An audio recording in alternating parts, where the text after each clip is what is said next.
Hi, everyone. It's Meredith Vesh, Clarity Coach and PauseBox CEO, as well as creator of Full Living After 50. Welcome to this episode.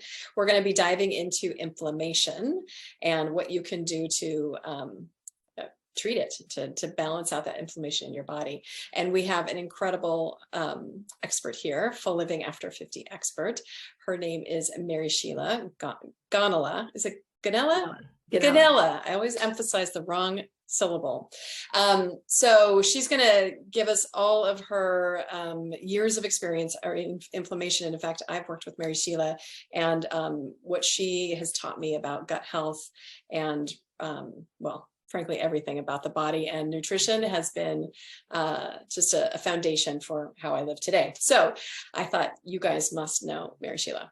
So in addition to some amazing information, really my intention in today's conversation is that this is really about making peace with your body, your 50-ish body, because at this time of life, sometimes it feels like things have gone off the rails and perhaps there's a lot of agitation and maybe even some grief about what we've lost. But these conversations are really about what is to be gained as we jump into this next chapter. So we're all about boldly creating the life we love, and our experts are going to help us do that. So let me introduce you to the magnificent Mary Sheila. She has over 15 years experience in nutrition, health, and wellness. Her mastery is really holding kind of a clinical focus on GI health, gut health, hormonal harmony, lots to talk about there, blood sugar balance, diabetes prevention, and reversal mood regulation. Oh, diabetes prevention and reversal, mood regulation, and cultivating the right size body weight. Mary Sheila does it all, as you can tell. So she also combines holistic nutrition and a clinical Ayurveda, adrenal support, and amino acid therapy to create a unique supportive experience for her clients and students. And her passion is making nutritional concepts come to life. And I would say this is her superpower, because she makes really complicated bodily hormonal systems make sense. So let's welcome Mary Sheila. Oh, she's also the founder of Occidental Nutrition. So Mary Sheila, welcome. You have a very long bio and I know, well deserved.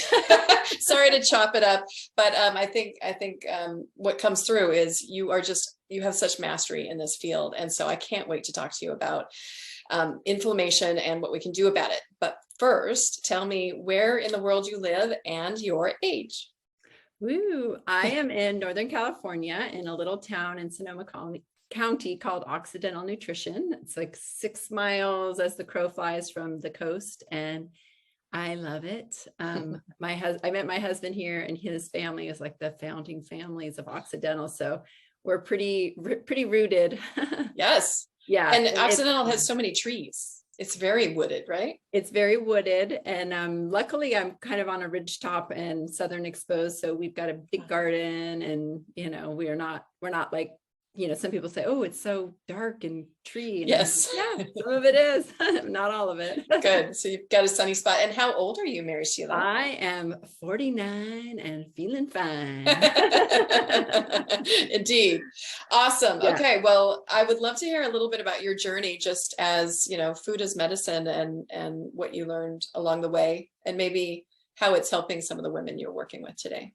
Yeah, nutrition was something, or just food as medicine. I feel like, I grew up in the 70s, or I was born in the 70s, I guess, and 80s, and food was very convenient. And I'm one of 7 children. So when I look at the food industry and how they kind of came in, they made it very convenient and easier and, kind of sustainable for the busy mom or the busy working mom. Yep. And laid a foundation of more processed foods. And so kind of that was my story growing up, and also a lot of antibiotics, and I was sick a lot. And so when I got into my late teens, I actually had to get my tonsils out, which was a pretty big deal, because I was really sick before then. And it actually really helped me to get them out. Like, I stopped getting all the chronic throat infections and all the antibiotics, but I was really exhausted.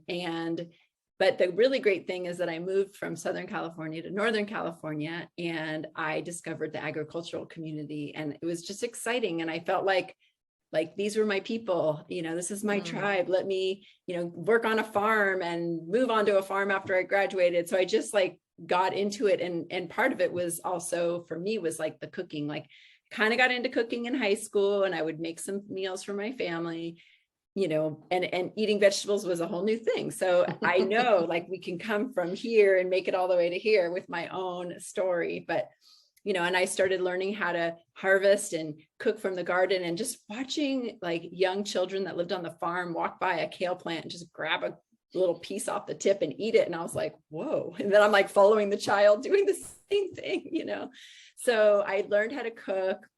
I learned more about food. And it was like experiential, it was anecdotal for me, where I was like, wait a minute, I'm starting to feel better. I'm starting to eat better. I'm starting to feel better. I discovered fermentation. I started fermenting. It was just, all these doors were opening for me.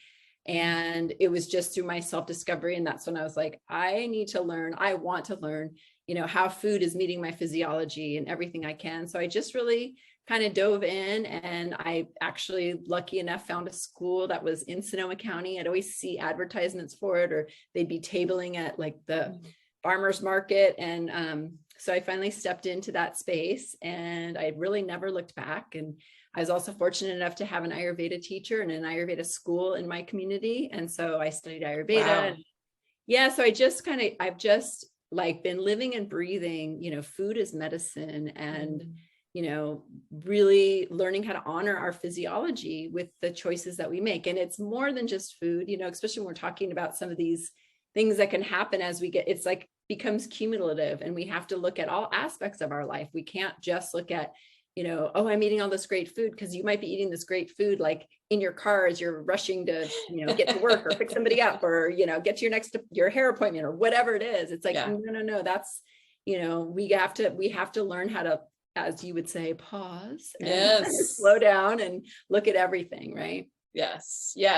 I'm noticing as I outlined the different topics, I tried to take inflammation as a topic, or adrenals, but they're all so connected. And you're such a great teacher of those connections. So feel free to like give us the bigger picture. But today's topic is around inflammation, because I just feel like everybody I know has they're dealing with some chronic inflammation. And for me, it's really, currently it's the joints and the stiffness, and obviously some sensitivity to foods and gut stuff. So can you maybe just help us understand, how would we even know if we have some inflammation issues? Yeah.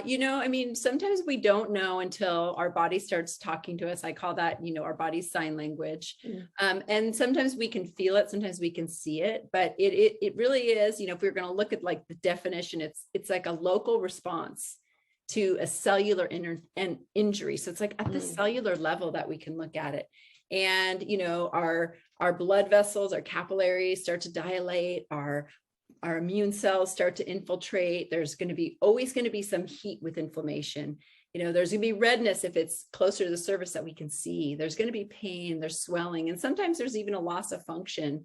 But this is like a whole piece that comes together when there's inflammation. And again, one of the things that I really like to kind of remind myself and my students and clients, it's like, if we start to think about inflammation at a cellular level, right? Like that's where it kind of starts. So we want to, be protective of ourselves on a cellular level, because, when there's chronic inflammation, that is the root cause really of things like cancer or neurological diseases, or any kind of diabetes, or any kind of lung and respiratory or bone and joint, or metabolic disorders, autoimmunity, which is kind of huge, and cardiovascular. So we can see it sometimes, and sometimes it can be chronic, and sometimes it can be kind of acute, right? It can be like, oh my gosh, like I cut myself, I hurt myself. We could see the pain and swelling, we could see the inflammation, but then it goes away. It's sort of more like that undercurrent,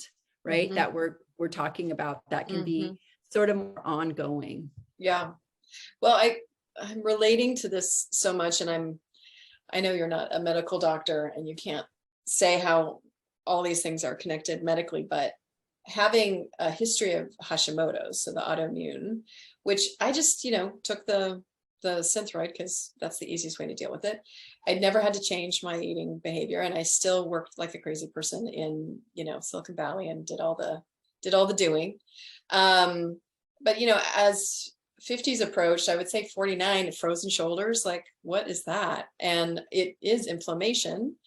No doctor's going to put it all together as like, well, why don't you eat differently? They're just like, well, here's a cortisone shot, which thank God, because it was a lot of relief. And then, all of a sudden a gluten allergy. I'm having a rash on my stomach. Gosh, that's weird. So like, it's like you have to be aware of just all the signs your body's giving you. And sometimes, I mean, you're not getting a whole lot of advice in the medical community. So yeah, just the mysteriousness of it. Is that how a lot of your clients come to you, is that they have some strange thing that they're dealing with? Yeah, it definitely is like cumulative, right? And I think, oftentimes, just like even your Hashimoto's, right? Maybe it was diagnosed at first at Hashimoto's, which means your doctor had to run antibody tests. And a lot of doctors they don't want to do that because they say, well, we're going to treat it the same exact way. Yeah. But, if you know that it's not just that you have low thyroid, because if you have low thyroid, well, one of the questions I like to ask is, okay, but then what does the thyroid need to do its job? Like, what is thyroid hormone actually even made of? Do I have those building blocks? Am I taking them in? What about the receptors? What about the gland? Like, what protects it? What are the antioxidants that protect the thyroid? So there's all these vitamins and minerals that we want to make sure we're getting, right? Mm-hmm. So that's the nourishment part of protecting and calming the inflammatory cascade. But, oftentimes doctors won't test that. And that becomes, you kind of have to fight for your rights. But when you have all these symptoms, and if you have Hashimoto's or an autoimmune disease, which is very inflammatory, because anytime we have an immune response, it's an inflammatory response. So we have immune molecules that have been trained to say, this is me, this is my tissue, this is everything else. I'm doing everything I can to protect me and not all the things that come in, I'm checking them out and I'm saying, oh, this is fine. But over time, like, why did your body start saying to gluten, no, no, no? Right. Right. And maybe there was a predisposition or genetics but then there's all these other things. It's like the backpack, your internal backpack, or the straw, there was a straw that broke the camel's back, right? Yes. And Ayurvedically speaking, like, stress is very hot and dry. So like, and you had all this dry, and then, you have the frozen, that's like, all of a sudden it's stuck, So maybe here was kind of like, there was a cold spot because it was kind of being neglected and it was out in the cold, and then, but there's more heat and inflammation everywhere else because you're just like, go, go, go. On fire. Yeah. Yeah. So there's a lot of, again, like, the thing, getting diagnosed sometimes is tricky. Right? People go in, they have all these symptoms, and their doctor's like, runs the standard test, and they said, you're fine. You're normal. It's normal. Yeah, you're fine. Whatever, you got to do something. But those symptoms are not going to probably change or calm down until you change. Right. And even if you get a diagnosis, you still have to change. Yeah. So like, we have to kind of take our power back, I think, because for a lot of us, it's like, well, and I know this is changing, and I know probably with your audience, it's like, oh, our doctor knows best, but our body, our guide, our intuition, our that gut instinct, that also knows best. And we might not know what to do with it. We might not know like the changes we need to make. Yes. But we are like, okay, something has got to shift. Like, this is not working. Right. Yes. Well, and this whole series, we encourage women to use their discernment, right? Because there are so many paths to wellness, and we're such complex systems, and medical information is important, and so is nutritional information, and so is spiritual information. And so it's like, it's our job really to make space for collecting all of it and really discerning our path through. And I couldn't have done it without people like you, who could really illuminate, like, it's not you, you're not bad, you just have this training of over delivering all the time. Right. And that's not supportive of what your hormones are going through, or what your GI needs or all that. I remember having a really severe reaction to like giving up alcohol. Like that felt so wrong. I felt so victimized for like, well, everyone else can have a glass of wine. Why can't I? And it's about being your own authority, right? So I had to realize this was my body's way of saying, here's what I need. Here's what I don't need. It's not about what other people get to do. It's about what do I get to do right now where I'm at. So yes, discernment is huge. Do you do testing for your folks? I do. Mm-hmm. Okay. So that helps you inform the protocol that you use. Yeah. I mean, I do testing when I really think that that's what somebody needs. And I also, and then I also love to look at people's tests, and I love to see what they can, get through their insurance first. Yes. And then we kind of take it from there. And I analyze the tests like specifically for nutritional deficiencies or patterns, and I mean, I'm not a doctor, but I can look at them, and I have a doctor I consult with when I do labs and things like that. Got it. Yeah. Excellent. Yeah. So how does inflammation impact the body? Maybe give us that overview.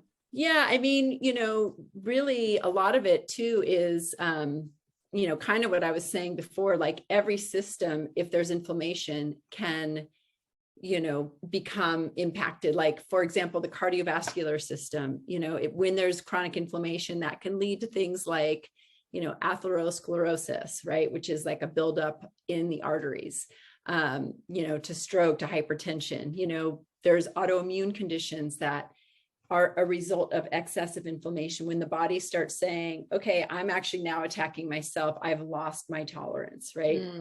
As we age, we really want to pay attention to our bone health as well. And what's so interesting is, in the bones themselves, is that in the, middle of the bone is our bone marrow, right? And that's where our blood cells and our immune cells are kind of born.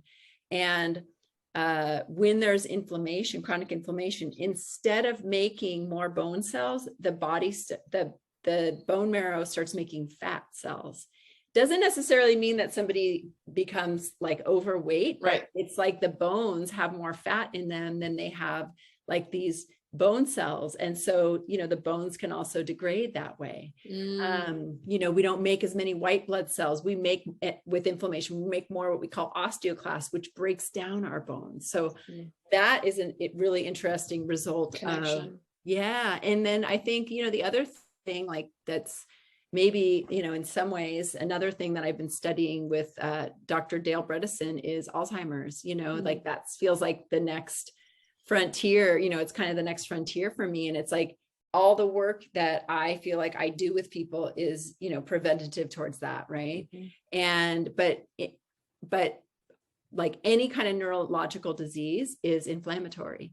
And, what's kind of cool is that what his theory is, and which is what I'm studying is, imagine you had a roof with like 37 holes, and a roofer came, that you wouldn't be satisfied if they just said, oh, we're just going to patch 1 or 2, or they didn't find all the 37. They just said, oh yeah.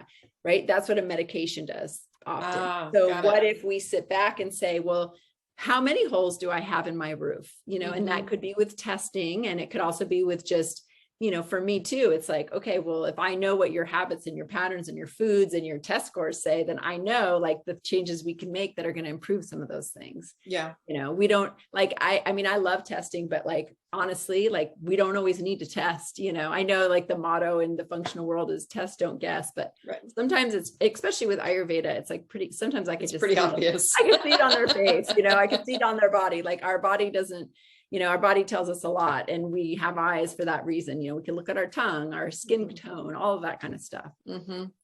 So, so this is feeling a little scary, Mary Sheila, with all the stuff that inflammation leads to. Can you tell us a little bit about how to treat inflammation, how to like diet, lifestyle, and, what does it take to turn inflammation around?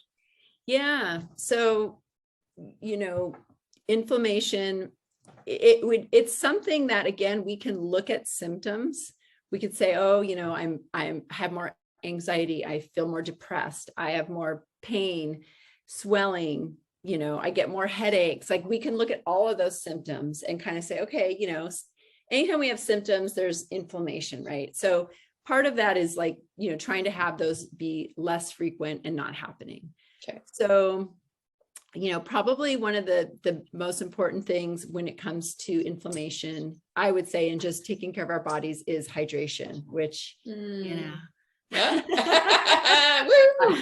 That's I just right. went to one of my friends, because I said I'm 49. One of my good girlfriends just turned 50. So the first 50 party, I got a big old glass of water. Yeah, exactly. So hydration is key. Like we are 70% water. And as we age, you know, part of the aging process is we get drier.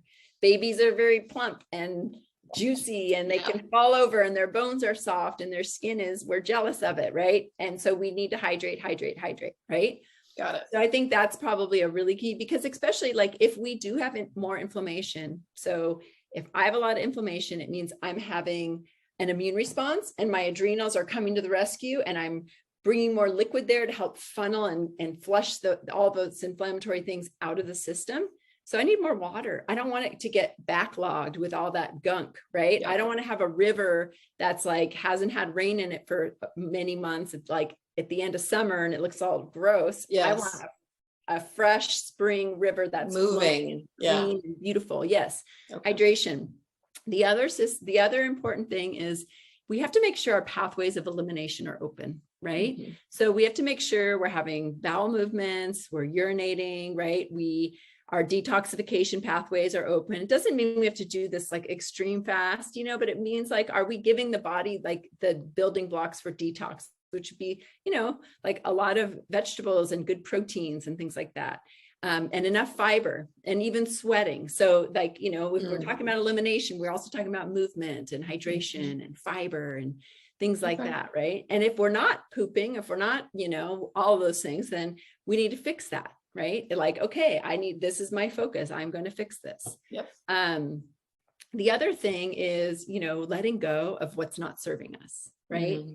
That's huge too, because you know, like, it's kind of like, you know, well, I can't have gluten, you know, but like, what are the consequences of having it? You know, if like, for example, if you have an autoimmune disease, you know, and you continue the habits that are flaring up your immune system and triggering it, there's a good chance it could start going after another tissue in the body. And then all of a sudden you're like, I have Hashimoto's and I have this autoimmune disease. Like, we don't want to pack them on. And that's very common. It's, I mean, not to be like alarmist, but it's what happens. People get one and then they get another and then they get another. And if they're not paying sometimes attention, that tissue destruction doesn't come back. You know, sometimes like, oh, I can eat it and, you know, I'll have some symptoms and then I'll pull back, but it doesn't always work like that for everybody.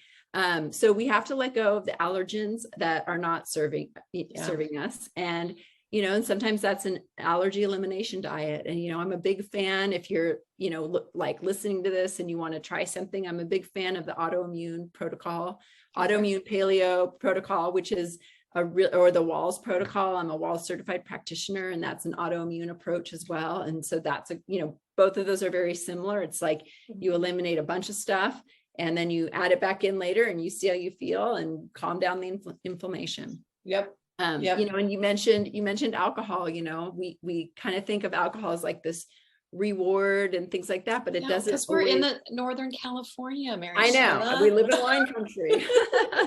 But yeah, tell me about alcohol.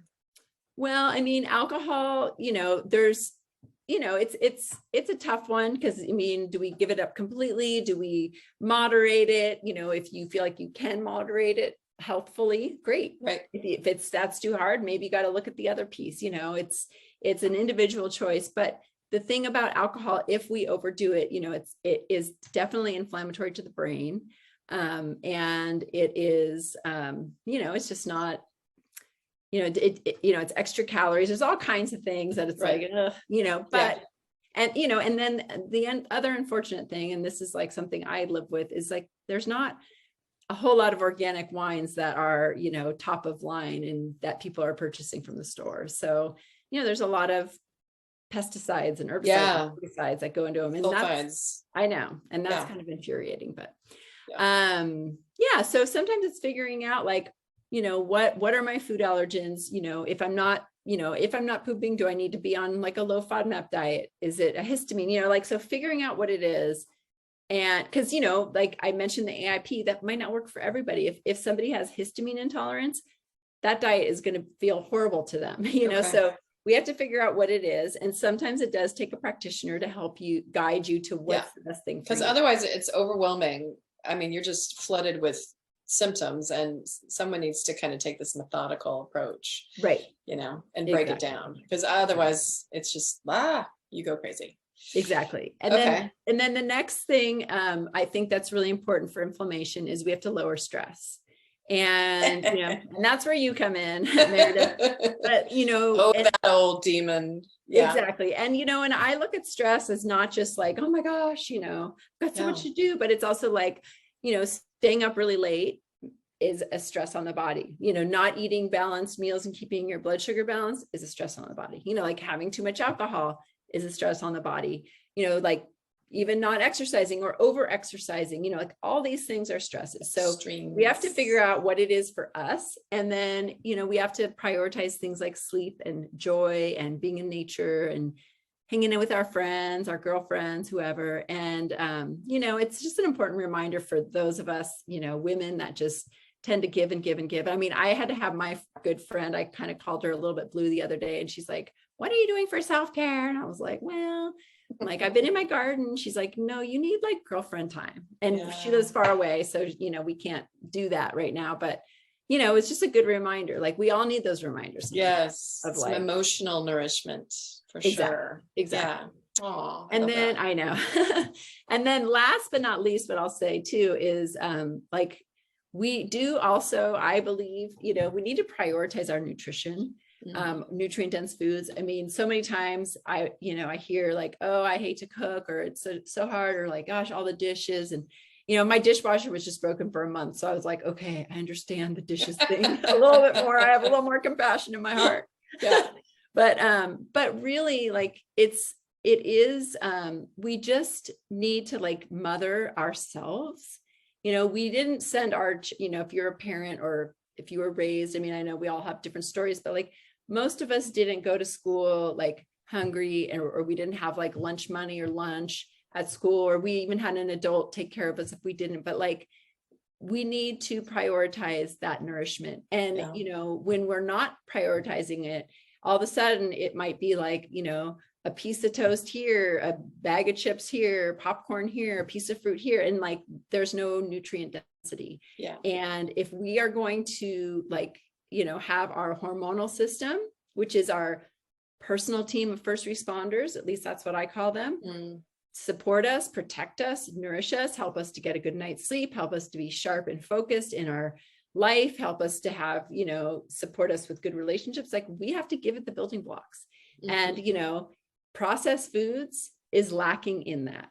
And, and even if we take it a step further, which, I'm sure some people think I'm kind of high maintenance, but like properly preparing it, like soaking your beans before you cook them, and, marinating your meats so that they're like broken down. And I mean, and not only is that like good practices for our health, but it makes everything so much yummier and tastes better. And like when you soak your beans and you serve it to your family, like not everybody has gas, That's a win too. Like there's a lot of benefits, but but it's not just about, what's the quickest, easiest way. It's like, it's not a calories in, calories out. And so I will say like, as women who wear a lot of hats, protein, whether that's, plant-based proteins or animal-based proteins or omnivorous and a combination, like that is the building block that rebuilds us. And the more we're going, the more of that we need. And that's one of the things I see a lot. I'm like, ooh, where's the protein? When I look at people's diets, when they fill out my intake form, and that's like, and people feel like, wow, when I shift that protein, I felt different. My cravings were different. My sleep was better, so it can go like, and that's the beautiful thing is like, again, sometimes people are like, I sleep great, I do, but this is my thing. And sometimes if we just tweak that one thing, 3 or 4 other pieces fall into line. And all of a sudden we're like, oh, I feel so much better. And all I did was start drinking more water. Like, Right. whoa, you know. Right. Totally.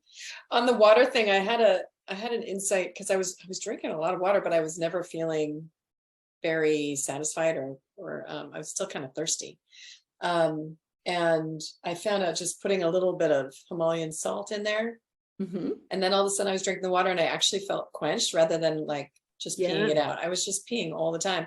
So I feel like even just hydration takes a little thoughtfulness. Totally, totally. I know. And I've been having fun lately with like making sun teas, and like it's been really Yes. hot. So Oh, yes. I haven't even been heating up the water. I just fill up my jug, I throw it outside, and then I throw it in the fridge. And it's just been like really quenching my throat and my thirst. And the same thing is like those herbs are going to bring minerals into the water. And that's the same thing that the salt does is, you know, we filter our water, which is a good thing. We should this day and age, because the water is always being recycled and there's all kinds of stuff in it, right? And then we add back a little bit of the minerals, and the minerals are electrolytes, and electrolytes are like the spark plugs that help enzymatic things happen. And so they kind of help and support the kidneys and the tissues to uptake the water. And, you know, the little bit of salt and craving salt is often like a kind of low adrenals. And I know you have somebody on your summit talking about adrenals, which is great. But like when you have that low blood pressure and that, you know, go, you probably need to support the adrenals, right? And that's where the salt comes in. That's where the protein comes in, the sleep, like it's like, you know, if the body's stressed out and the adrenals start to slump, it's like they pull on the thyroid. It's like the whole hormonal system all connected to go haywire. Yes. Yes. And I learned that another stressor that you don't even think about, because you're just thinking about external stressors, but just the going through menopause and the change of the hormones can be a stressor to the body. And so sometimes for many of us, that's why we're holding it all together until kind of something blows and then the whole thing starts to cascade. Yeah. And, you know, and I kind of learned an interesting thing recently, and hopefully it's okay to share in my brain health class. And, you know, one of the teachers is a woman doctor, and she was just showing all of these studies that really show like the efficacy and even the safety of like bioidentical hormones, and how they're actually, you know, they can really support like brain health and even bone health, like, you know, because it's such a sudden drop, you know, especially if maybe women have, you know, menopause earlier. So I feel like there's a lot of fear. Even I kind of had, I mean, it was really enlightening for me, like a lot of fear because some of those studies that came out. I know. And it's like, you know what, like if you do it in a safe way and you're guided by like a good practitioner, which would be, you know, probably like a, you know, a functional doctor or a naturopath, it can improve the quality of your life. And like where I was learning about it was with cognition, and she was just showing how many of her patients and studies on it showed people's cognition greatly improved with the help of bringing some of those hormones back. And when I think about like the stress that we're under, I think that it makes sense to me, like, you know, like, wait a minute. So, you know, I'm running a business, doing all these things, and, you know, all of a sudden my hormones drop off, but I don't have that time to like totally pause, which I would love to, you know, like chillax and, you know, enter into this. I mean, I don't feel like I'm a crone or anything yet, but, you know, like enter into it. But, you know, I mean, and that's the thing, like right now, women that are 50 and over, and I had to laugh because, and I wish I could find it to show you sometime, but my sister was showing me this little video that somebody did where the woman kind of looked like our, you know, our mothers or grandmothers with like the hair. And she's like, you know, I'm that same age as these ladies and I don't look like this, you know, so the curlers. I mean, we are full living after 50. It's not like we're all of a sudden like, oh, you know, I better, you know, put on my granny panties and cut my hair and do this and that. Get the hairnet. Like, I'm still rocking it. But I got to take care of it so I can continue to rock it because I want to feel great. There's no reason why I shouldn't continue feeling phenomenal at this age. And, you know, and when I don't, then I need to like course correct. Yes. And I need to get on and I need to figure out what it is. I need to tend to my emotional body, you know, and to my stress. I need to tend to my physical, you know, my spiritual, whatever it is, my relationships, because it's our right to, have full life after 50. Yes. Hallelujah. Yes, indeed. So you've left some really powerful bonuses and resources on the website. So can you tell us a little bit about maybe the breakfast report, and then also what people can join on your vitality session? Yeah. So my breakfast report is something that I wrote. It's actually been around for a little while, but what it is that like how we start the day with our food, we can do it in a way that nourishes our hormonal system and our adrenals, and really meets the day. And it's very aligned Ayurvedically. It's very aligned with just how our hormones are flowing. And basically it's like, what should you eat for breakfast to balance your blood sugar and to have, like the best energy, less cravings, all that kind of stuff. So it's called the breakfast report. And it's kind of great because it came out before the whole intermittent fasting trend. Yes. I feel like it's held its ground. It has, it really has. And I'm really proud of how it's just like solid, and I worked really hard on it. So that's a free report you can read. And I've had so many people say, whoa, ever since I read that, I made these changes, and this and this has changed for me. So I hope that you can read it and incorporate a little bit of it into your life. Can I interrupt you there? Because you were the first to introduce me to breakfast as not a sweet. Yes. And it changed my life. Like I don't want sweet in the morning anymore. And I think my whole body is better off because of that. Yeah. Okay. Dinner for breakfast, and get away from the breakfast box. Yes. Get out of the breakfast box. Yes, yeah, please. Totally. No more dessert for breakfast. Yeah. And then so I have a club, and Meredith, you were a part of my club for a little while. It's called the Vitality Club. And it's really like all things vitality. I love teaching, as maybe you hopefully have I think we can tell. Yep. Yeah. Little tiny appetizer. So I love to teach. I was a teacher at Bowman College for many years. And so this club is 12 months, and you can always take like a little appetizer 1 month or whatever. But what it is every month I teach a topic. And that topic is something that I think is vital for us to know, and to learn and to grow into and to understand how our body works. And so I teach a specific topic, and there's handouts and recipes. There's a private Facebook group. And then you get to watch this class. You can watch it anytime you want. It's like they're usually about an hour long. You can watch or listen. And then in that month, I have a live Q&A. So you come, and the community's there, and any question people want to ask, and it doesn't even have to be totally connected to like that month, and it's just a way to be like, okay, I have these questions. There's 10 different people on the internet talking different things. Of course, I'm going to have my opinion too, but I feel like I'm pretty educated to like help you weed through some of that. And also knowing like, we're all not the same, we're all individuals. So, what's it for you? So, I get to know the people in the community, and, people can't come to the Q&A live, they can email. So it's, each month is on a different focus, and there's just a lot of it's just a great way to learn. I have people that have, I call them juniors, and pretty soon I'll have seniors, because I've been running it for 3 years, and they just keep coming back because they're like, it's my way to keep tapped in, learning more and asking more questions. Yeah. Oh, well, and recipes too. And some great recipes.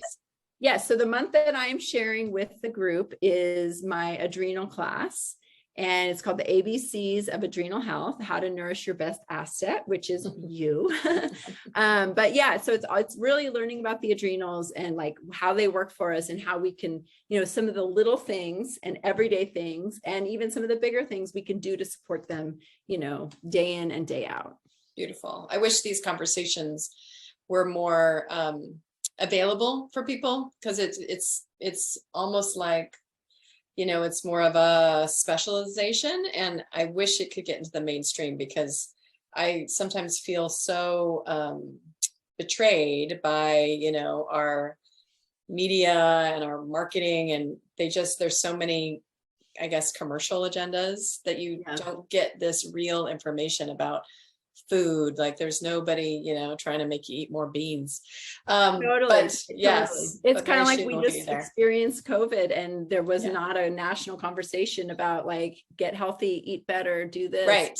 Yeah, exactly. So, so thank you for that generous offer of the vitality session. I think people will absolutely love that. And I highly recommend being part of Mary Sheila's group. Great. Is there anything we didn't cover or anything you want to say as we wrap up on inflammation and good food?